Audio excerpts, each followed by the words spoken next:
I've heard this in the past, but like, why do companies overbuy? And they've got, they've got stock, they've got material sitting there. Why do they overbuy? It's so funny you say that. I have walked into warehouses and I have seen inventory stocked just to the ceiling. Like I have seen so much inventory, years worth of inventory at many facilities. They overbuy for a couple of different reasons.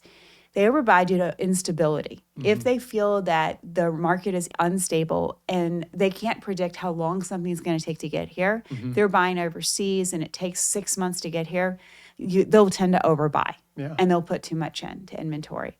But more commonly, they're overbuying because their scheduling system isn't working. And so they basically have to plan that everything's going to be here way in advance of when I actually need it.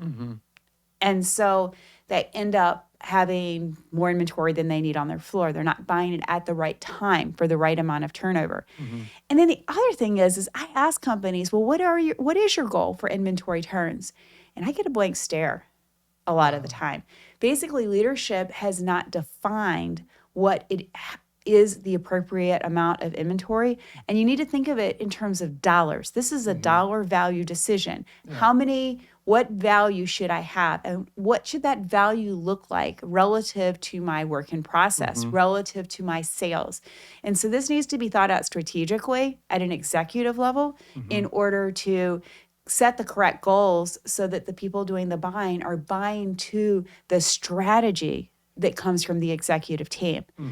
And often I find that individuals in the roles who are spending the money don't understand the strategy of the business and they're not working towards the right goals.